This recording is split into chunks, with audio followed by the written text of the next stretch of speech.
Reper Marko Lasić-Nered, frontman grupe Connect Ivan Dražić i producent Natko Smoljan autori su nove navijačke himne naziva Hrvatski sin. Već dokazana ekipa vjeruje da će navijači i uz njihovu najnoviju pjesmu bodriti vatrene na svjetskom prvenstvu u Brazilu.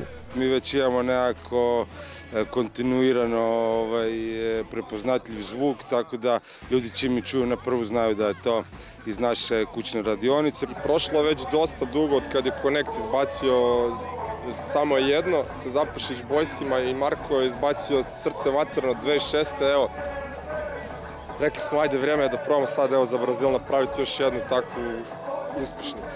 Ja mislim da je dobra stvar. Da, ja isto mislim da ćemo nastaviti tradiciju uspješnih navijačkih pjesama. Videospot za pjesmu snimao se nekoliko dana na različitim lokacijama, no njegova se radnja za sad još drži u tajnosti. Spot isto u našoj režiji, ne bi vjerovali, imamo jednu dobru priču, nećemo sad otkrivati, bit će premijera na ispraćaju reprezentacije, tako da vidit ćete 2.6. Generalno i radimo to da bi dobili taj feeling i tu atmosferu, opet zajedništvo, zato smo ove godine nekako pokušali uključiti ove najmlađe u video, čisto da vidimo kako će i oni reagirati, a na kraju su ti klinci 3 puta luđi od nas starijih. Glazbenike u zagrebačko naselje Špansko došao podržati i bivši nogometaš Silvio Marić. Mara je prvi put dobio ulogu u nekom glazbenom spotu, a na snimanju je istinski uživao. Ma super, drago mi je da su me dečki zvali. Mislim da će pjesma biti hit. Prekrasno snimanje, jedno novo iskustvo, nisam nikad do sad imao prilike.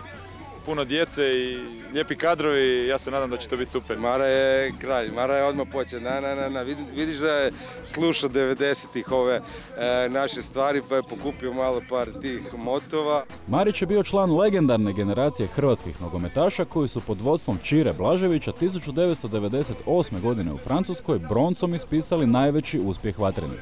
Kaže kako bi volio da Modrić, Mandžukić i društvo nadmaše taj uspjeh.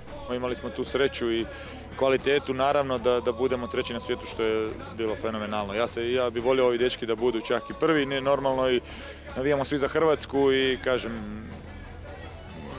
želimo im svu sreću. Ipak, Mara u svojoj najavi svjetskog prvenstva nogometnim rječnikom spušta loptu na zemlju. Euforija je kod svih i međusobno pričamo svi igrači koji smo nekad igrali, osjeti se jedna napetost i to htjeli bi da prođemo grupu. Mislim da će biti jako teško, iskreno, jer sve su reprezentacije jako dobre.